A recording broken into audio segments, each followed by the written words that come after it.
Hello and welcome to another episode of the e-commerce coffee break. As you know, Shopify has a broad range of apps, of opportunities that you can use to sell your products, and there's a broad range of products that people sell on Shopify. Now, today I want to talk with an expert about something very special about comic subscription. So selling comics on the interwebs is something new. I have absolutely no background in that, and I want to learn more about this. So today on the show is Brian Garside. He is a Canadian product developer who has been working on comic subscription software since 2005. His platform, Manage Comics at managedcomics.com, allows comic shops to quickly get their products online to a Shopify website, allowing them to create hybrid sales experience that increase revenue and simplifying the ordering process. The Managed Comic platform is used in more than 250 stores worldwide, with shops in Canada, the United States, Australia, and the UK. So let's talk about comics. Hi, Brian. How are you today? Great. How are you, Klaus? I'm very well. Tell me a little bit, what did you get you into comics and into e-commerce?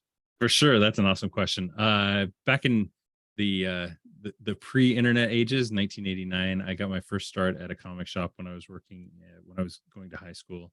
And even back then, it was such a manual kind of pen and paper process that I had taken an antique version of Access database and built kind of a little database so that we can manage our subscribers.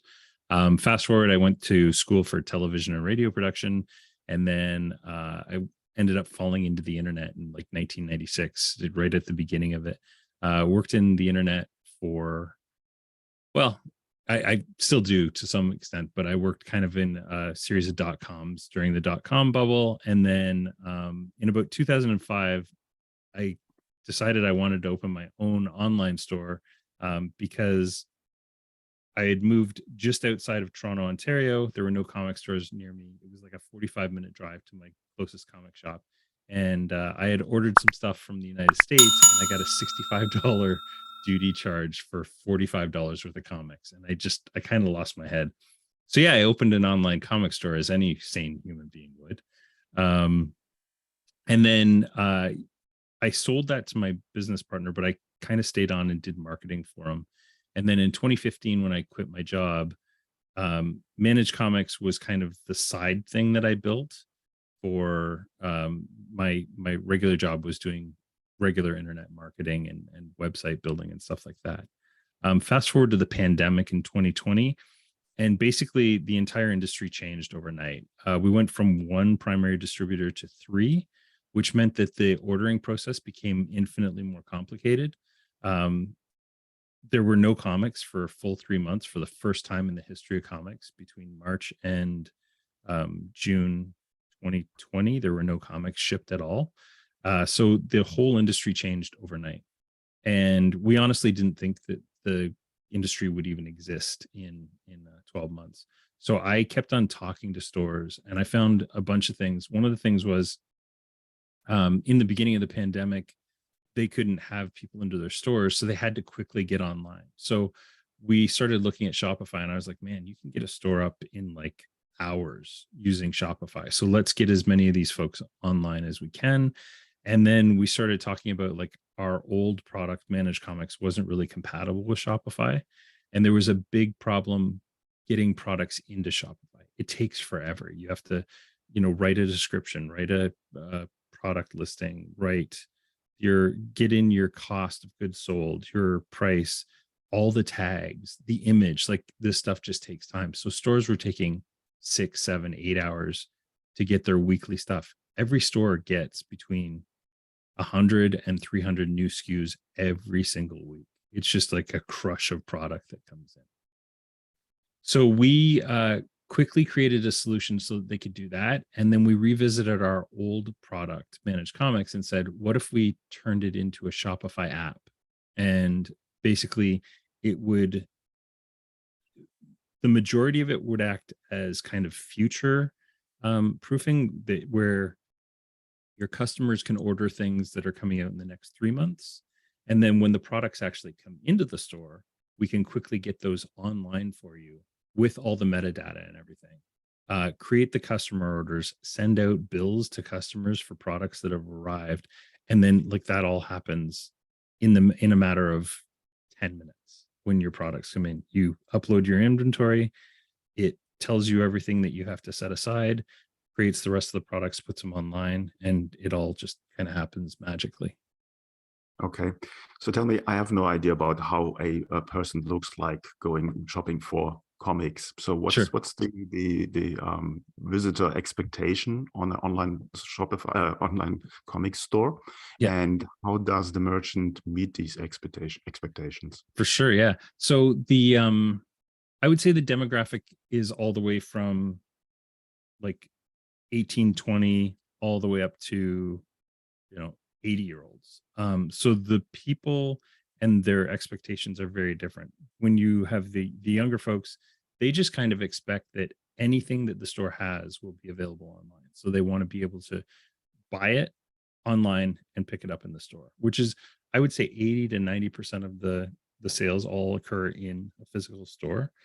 The remaining 10% are entirely online digital transactions. Comics are still a very tactile thing. You want to see it, you want to make sure that it's in good quality condition and everything like that.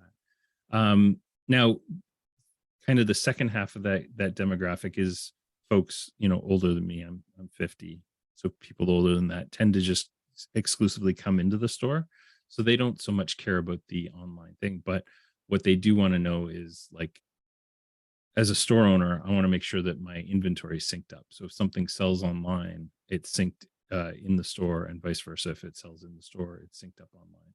So between Shopify and the Shopify point of sale, you have that sync going on. So the folks that come in, people that come in tend to also, I would say probably half of them don't really want to manage their subscription list. Like, I've been getting Batman since I was, an 18-year-old. So as long as a Batman comic comes out, I expect there to be one set aside for me. Those folks may say, yeah, and add this, and this to my list. And they don't want to actually, grab their phone or go on their desktop and do it themselves, which every single customer for every one of our stores has the ability to go onto the store's website and update their subscription pull list, or say that, something I read about is coming out in a couple of weeks. I'd like to get a copy of it.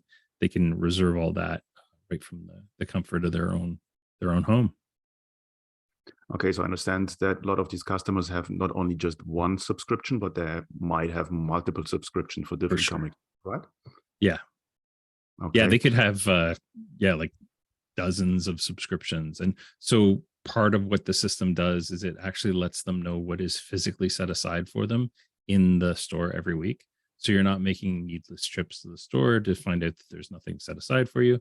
And conversely, that there's 5 things set aside for you, so you're going to want to get in there and get those paid for and pick them up and read them.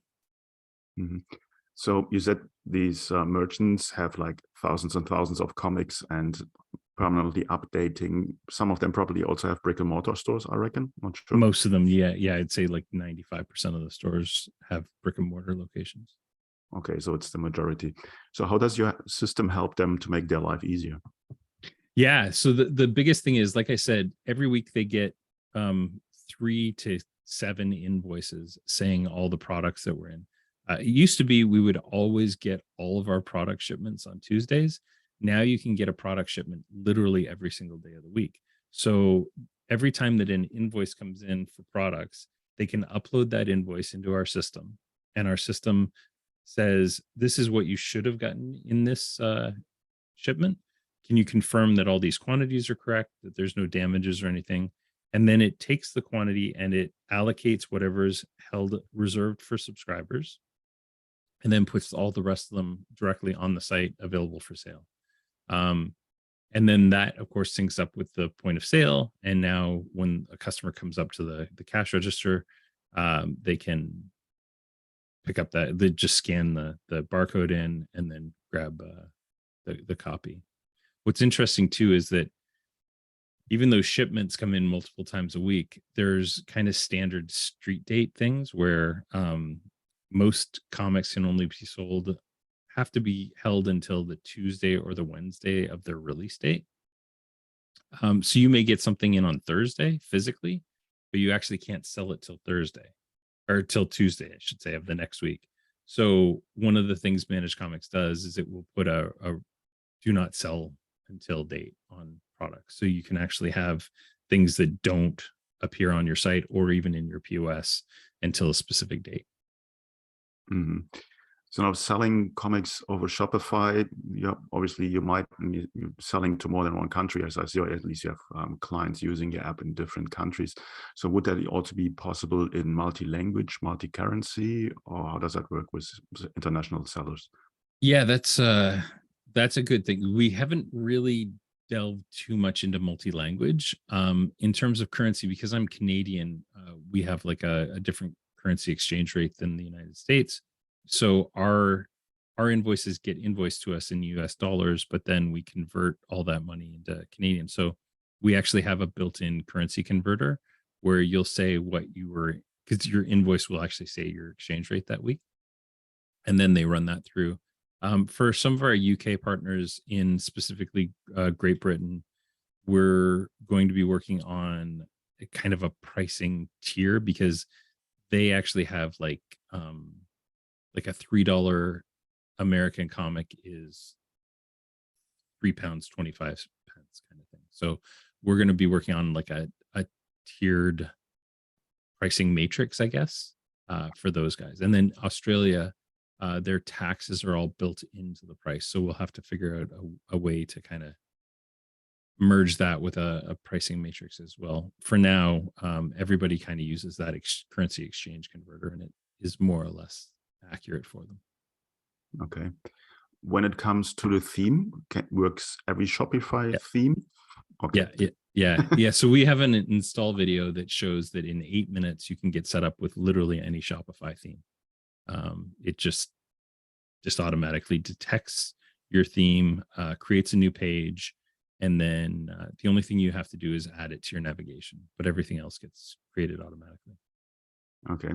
What happens if somebody does not know your app yet, has built painstakingly a Shopify store with all these SKUs in there, and now he wants to move from whatever he has built or she has built into your app? Is there kind of sort of an import, or how does that work?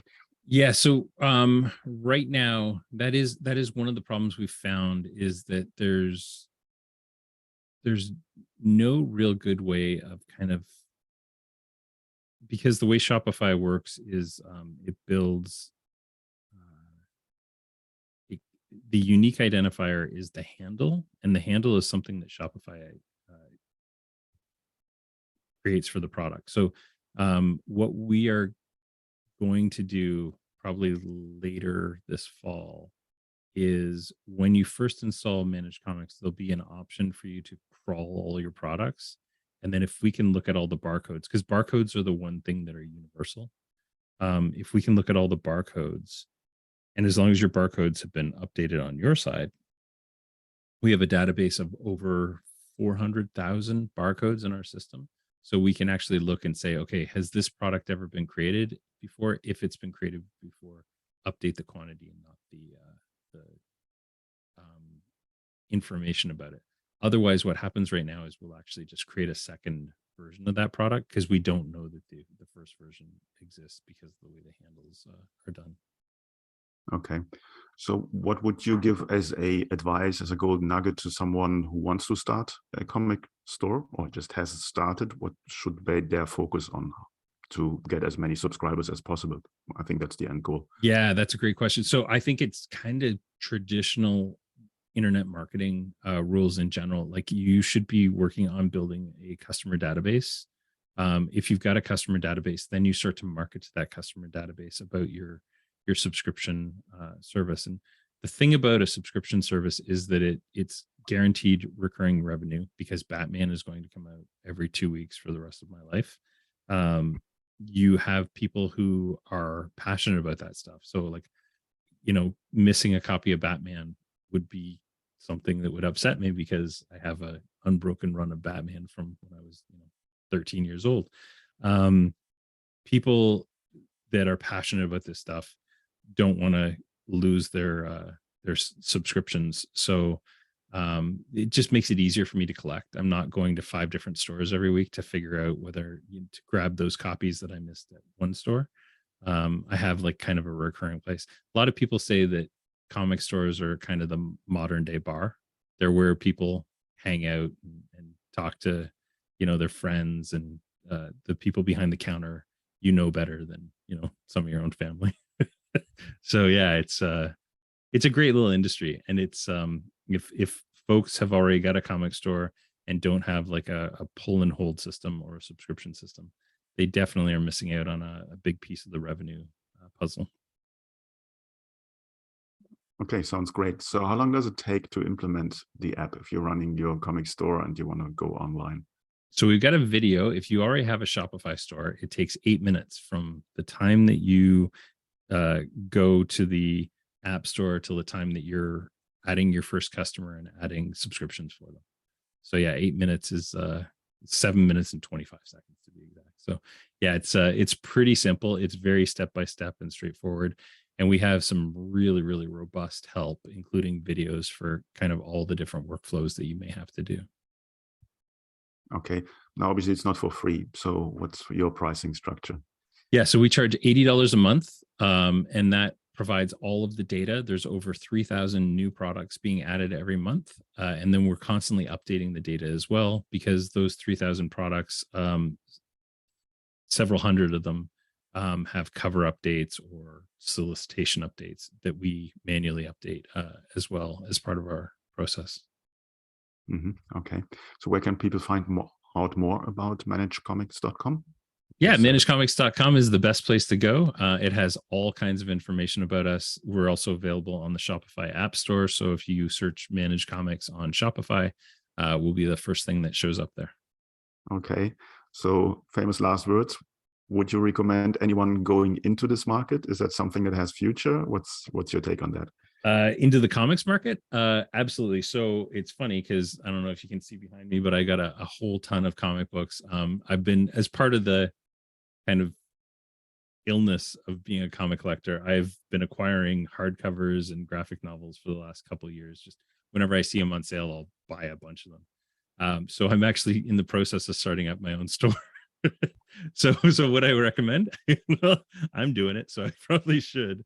And I'm probably going to buy an existing store and kind of build from there. So yeah, for sure. I think there's a ton of potential in this industry. It's been around for 80 years, and it's a very unique and very interesting industry for sure. So yeah, I would recommend it if you've got a love of comics, and you have to have a love of it. It's a pretty cool place to be. Okay, there's the proof in the pudding. I think everyone who watches Marvel movies or DC movies is potentially also a customer for comics. Absolutely, yeah, for sure. Cool, Brian, thanks so much for your time. I think that was very insightful, specifically for me. I've never heard about this kind of niche, and I found it very interesting. And thanks again for your time. Thank you, sir. Bye-bye. Bye. Hey, Klaus here. Before you go, I would like to invite you to become part of the e-commerce merchant pro community to get actionable advice from other Shopify merchants who already have achieved what you are aiming for. Our community is a safe place to actively grow your online retail business with the support of the most amazing and helpful group of e-commerce entrepreneurs behind you. Running a Shopify business is tough. Don't do it alone. Join us now. It's free. You will find the link in the show notes. Also, if you think your online store has conversion or marketing issues and you would like to have a fresh set of eyes on your business, then drop me an email at klaus@klauslauter.com and let me know a little bit about your business. It might be beneficial for you to have me look over your store, offers, emails, and ads, and get an unbiased outside perspective and guidance to help you make most of your online business. And finally, if you enjoy the show, please rate and review in the app that you're listening so that I can get bigger and more impactful guests on the podcast. Thank you as always for tuning in today. I appreciate you. Until next time, and I talk to you soon.